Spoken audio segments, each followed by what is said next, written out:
So what's the biggest challenge? And I want to ask you this right now. What's your biggest challenge to getting fees, the right fees? And I hear this, and I've got a couple of people in the room where I've had these conversations with.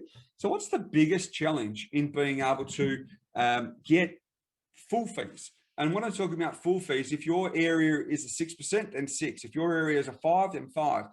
I think that it's really hard to make money at that levels unless you're $800-900 a week rent. But in most offices, you want to try and set a benchmark. Don't worry about percentages. I would like you to have a look and say, what is your minimum benchmark? If that's $1,200 a year in management fees, $1,300, $1,400, $1,500, whatever that may be. If it's $1,000 a year, whatever it is, what's stopping you from getting the fees? And the biggest issue that I find and what I'm seeing is most people actually say even the number one reasons why they're not is because of other agents. And again, I go back to, if you're worried about what other agents are doing, you're probably missing the point. You're probably really missing out. I say this with the greatest respect. Don't focus on what the competitors are doing. Just focus on being in your lane, going out there, delivering that wow factor, becoming remarkable. If you can become remarkable at what you're doing, fees are not relevant anymore. Understanding what your clients are looking for, and then from there, you'll be able to actually get your full fees. Don't be afraid of asking for full fees. If a client's got an opportunity to either say yes, or they've got an opportunity to say no. So when we talk a little bit about the listing presentation, when you, the level of service, and I won't go back to the slide, but in the listing presentation, I already have a management fee for one property and a management fee for multiple properties, which is negotiated.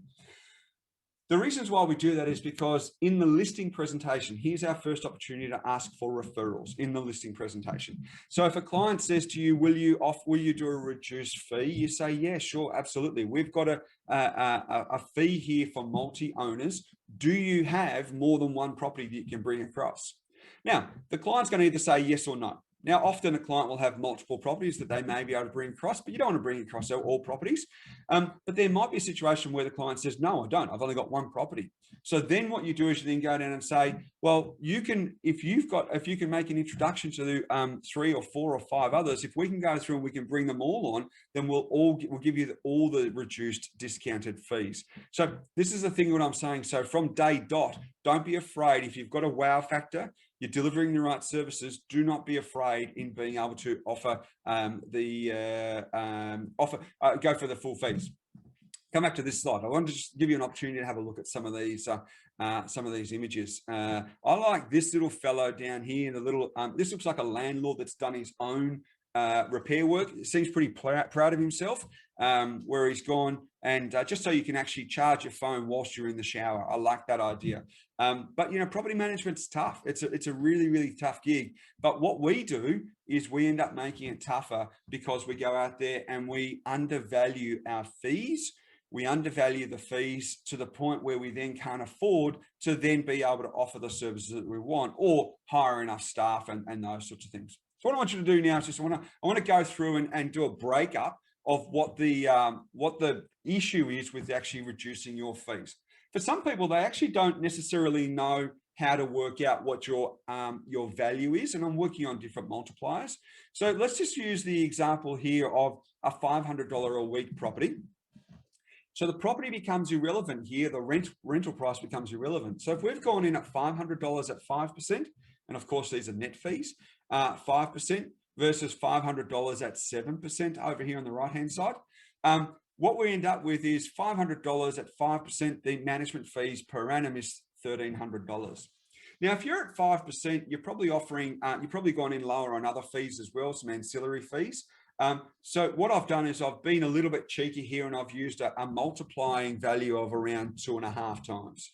Because if you're not getting good ancillary fees, so good letting fees, advertising, maybe lease renewal, those sorts of things, if you're not getting all of that, then you're probably not going to be at that higher end for a multiplier. So the asset value to you to the agency is about $3,200.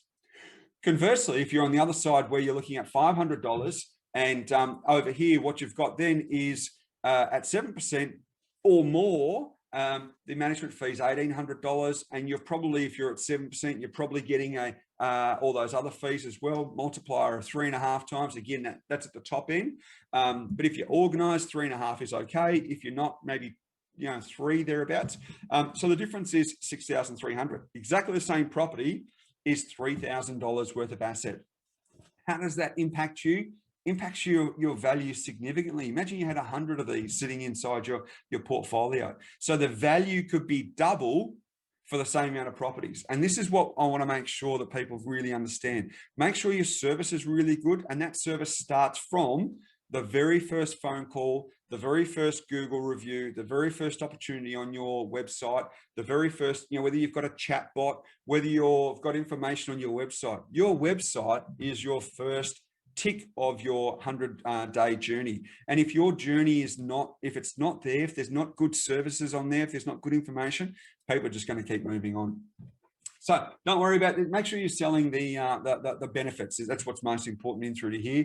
And again, I say this: if you become part of a person's team, you become an expert, and you're actually selling the benefits to a client, fees really will not become an issue. And I've proven this time and time again when I work with BDMs. I've proven it time and time again when I've worked with different agencies, where at the beginning they say, this won't happen in my area. No one's going to pay these sorts of fees.